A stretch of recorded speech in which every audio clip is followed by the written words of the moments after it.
in regards to the shahada of Husayn. If a person wants to look at the actions of Imam Husayn, they can look at his generosity. They can look at what he did whilst in Madinatul Munawwara. They can look at what he did whilst going towards Karbala. All of these are mentioned in the books of history. The qualities of Imam Husayn through his action. But shahada by far is the greatest.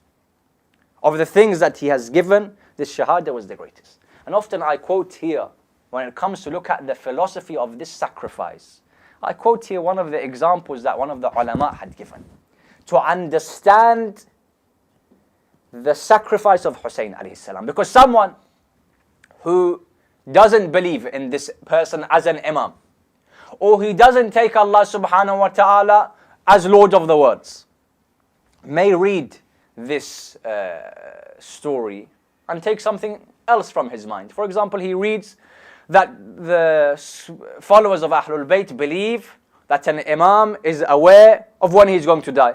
He knows that he's going to die. Amir al-Mu'mineen alayhi salam is aware.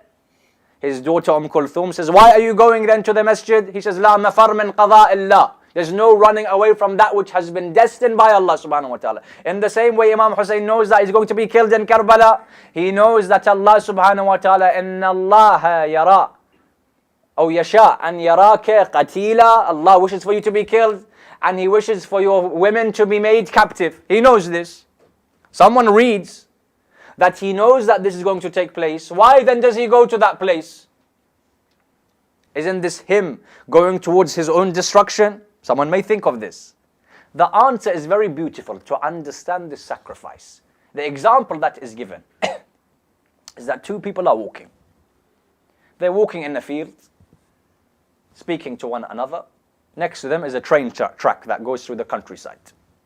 They live 15 or 20 minutes away from this place. They know the area very well.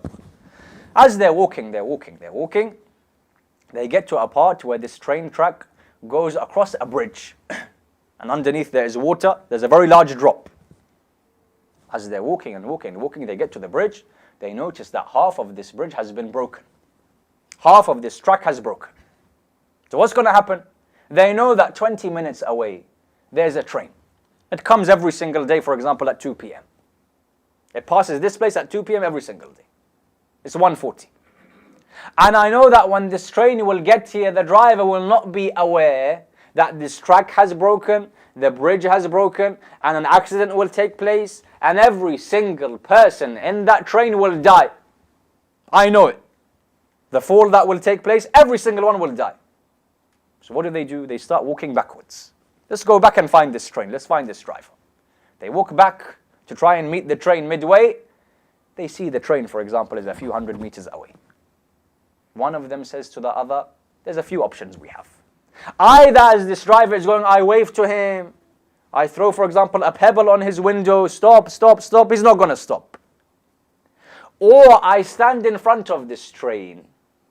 As soon as he sees me, what will he do? As soon as he will see me, he will press the brakes to stop, not to kill me. I'm going to stand a bit far away, but as soon as he sees me, he's going to stop. Either he will stop in time and I will live, or he won't be able to stop in time and I will die.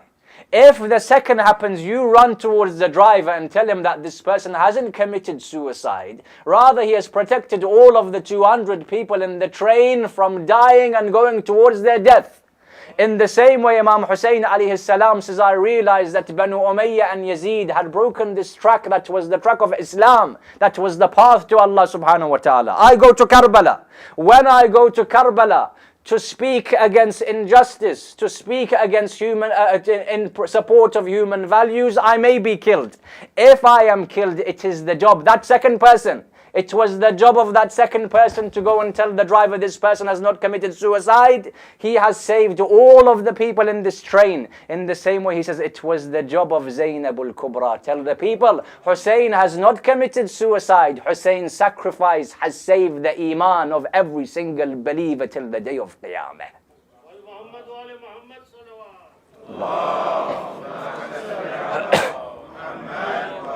إن لك في الجنان لدرجات لا تنالها إلا بالشهادة. Oh Hussein, this was your shakhsiyah. The actions you gave, the blood that you allowed to spill, from your body, from the heart, from the depths of your heart, this blood that spelt, that fell on the plains of Karbala.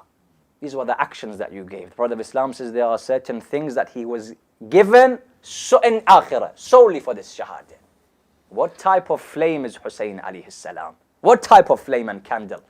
That he has made every single person who is a believer into a moth, circumambulating this flame of Husayn alayhi salam. You have come again like a flame is placed and the moth is going around. You have gathered again to do tawaf of the flame that is Misbahul Huda wa Safinatun Najah.